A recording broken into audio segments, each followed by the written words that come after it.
Hey there, how's it going? We're going to start with chapter 23, World War II today. If you want to get out your textbooks and turn to page 452.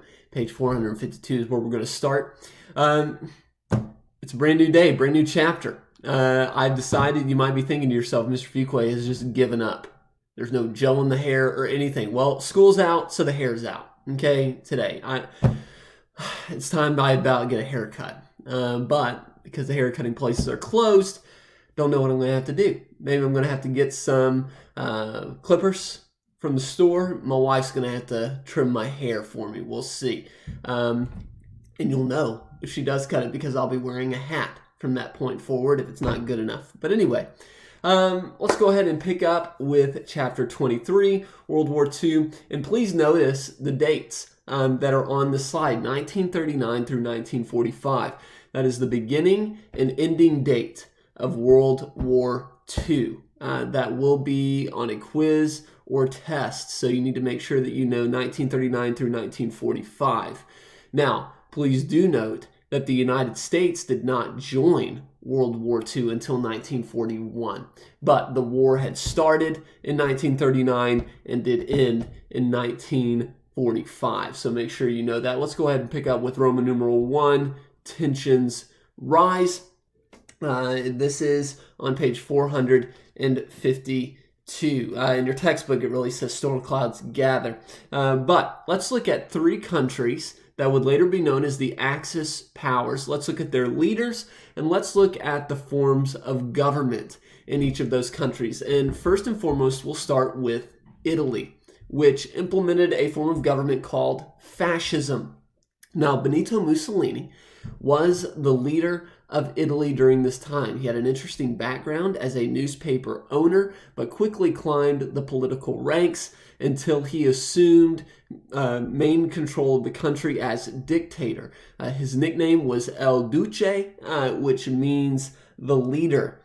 Mussolini was a very bombastic but energetic and charismatic leader. In a lot of his speeches, if you are able to look up any of his speeches on YouTube or on Netflix, which, by the way, Netflix has a great documentary series called World War II in Color. Highly recommend World War II in Color. It's a great documentary about World War II that encompasses different facets of the war and has great footage there. But Benito Mussolini was a great speech maker, a great orator, did a lot of posturing with his body. There were a lot of times where he would talk, fold his arms and nod and look. It was very Italian in his speeches, did a lot of moving with the hands and things of that nature. But he was a charismatic leader that many people believed in. And like I said earlier, he implemented what was called fascism.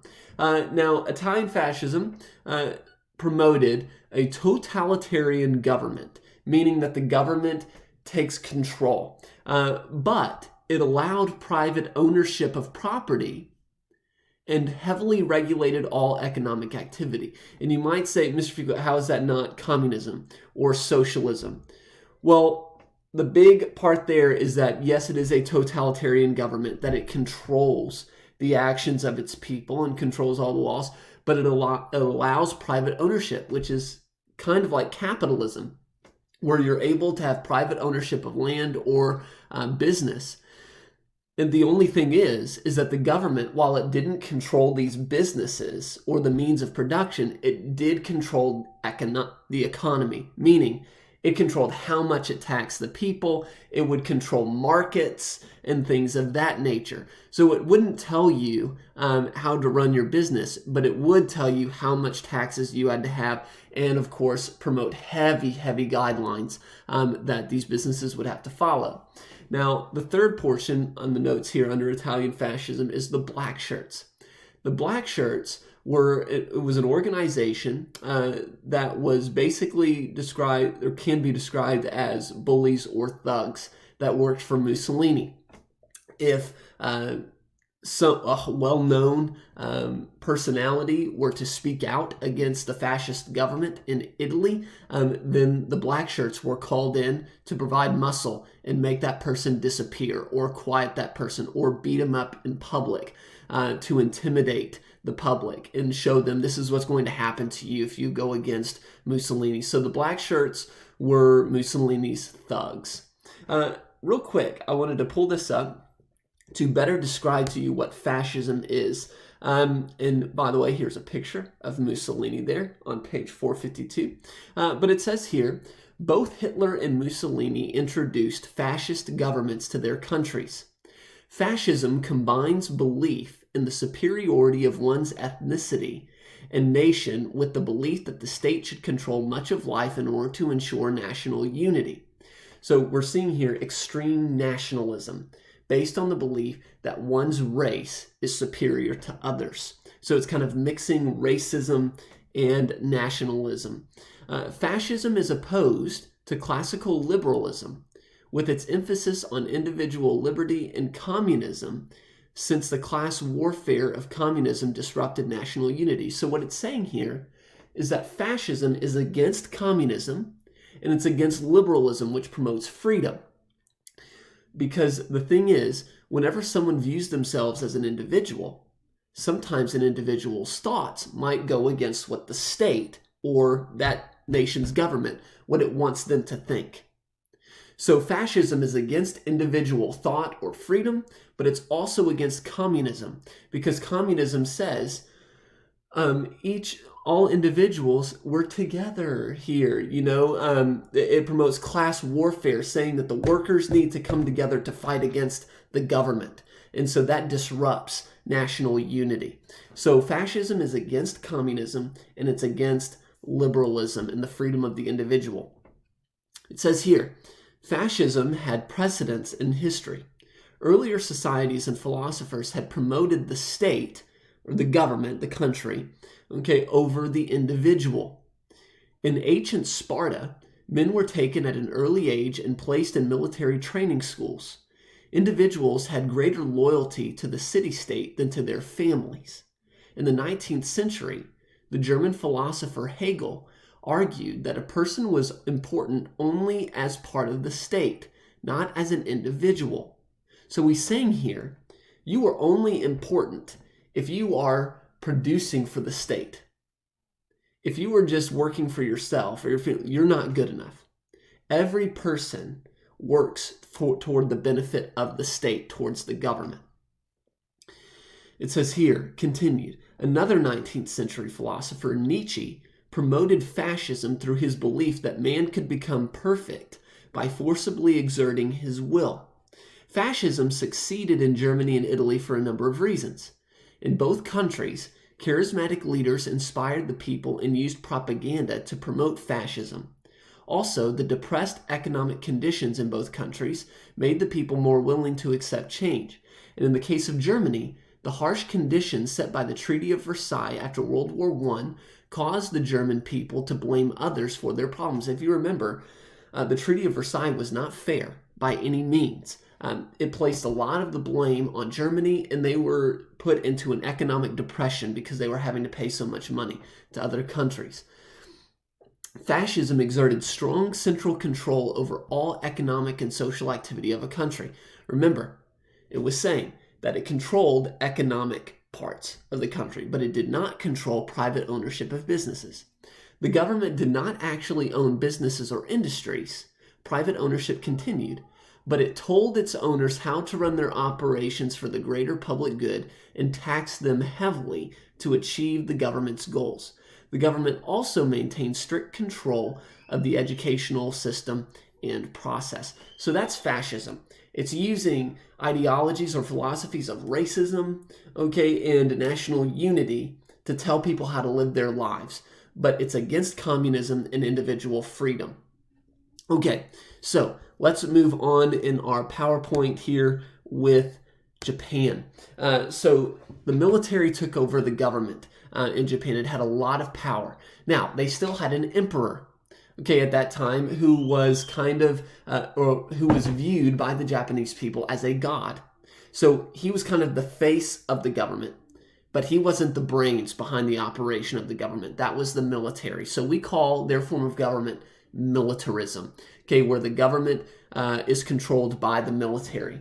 Now, Japan ended up taking drastic actions during this time because the government believed that they were not viewed as a world power as they should be.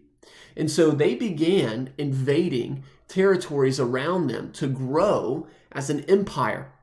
One of the countries they invaded during that time was China, and they invaded Manchuria, which, if we look here, let's see if I can find a picture of Manchuria.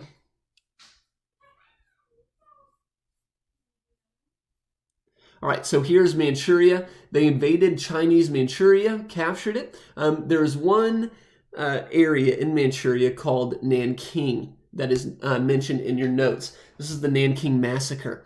This is where Japanese brutality and their cruel intentions and really their philosophy of wanting to create a vast empire was made known to the world. The Nanking Massacre took place whenever Japanese soldiers invaded Nanking. They raped and pillaged the town. They committed mass executions of people in the streets. Women were brutalized. It was a terrible time, showing the terror of Japan. However, the League of Nations, if you remember, kind of like our version of the United Nations now, they tried to reprimand Japan and said, hey, you can't continue doing this. Why did you, these actions that you committed in Nanking, they're awful, and we're going to punish you. And Japan, they said, do what you want, but we're going to continue to do what we want to do. And the League of Nations just watched Japan literally walk out of the building. And what could the League of Nations do? Absolutely nothing. Because the only power they had was the power of words. They had no power of action to really reprimand and punish Japan for what they did in Nanking. And so it really showed the weakness and inferiority of the League of Nations and showed how they really could do nothing. Now, America, even though we saw what happened in Nanking, we kind of just stuck to ourselves. We remained in isolation. However, there was a group called the Flying Tigers that was a group of volunteer fighter pilots who went to China in order to help them against the Japanese invasion. They were called the Flying Tigers because of their plane. And let's see here if I can find it for you. So here's the Flying Tigers plane. It was called that because of the artwork done on the front of the plane. It says here in your textbook, the Flying Tigers of the American Volunteer Group patrolled the skies over China and Burma, which is now Myanmar, in their P-40 fighter planes to hinder the Japanese advances there. Although the Flying Tigers were always outnumbered and short on parts, their tactics were deadly. For every P-40 shot down, the Flying Tigers shot down 15 Japanese planes. So these volunteer American fighter pilots were very helpful in trying to stop the invasion of Japan, or trying to stop Japanese invaders from invading China. All right, now let's move on to German Nazism. So the Nazi Party was a shortened abbreviation of the full name of that political party. They were known as the National Socialist German Workers' Party, and they were led by a man by the name of Adolf Hitler. Adolf Hitler was a very charismatic leader who had been jailed after World War I because of his attempted revolt of the Weimar Republic, which was the government of Germany after World War I. Now, I do want to let you know real quick, I'm running out of time here, so I'm going to have to create a part 2 of this lecture. So there's going to be a part 1 of lecture 16 and a part 2, which I will upload both to YouTube and to Google Classroom. So this is going to do it for part 1. Go ahead and click on part 2 to get the remaining portion of this lecture.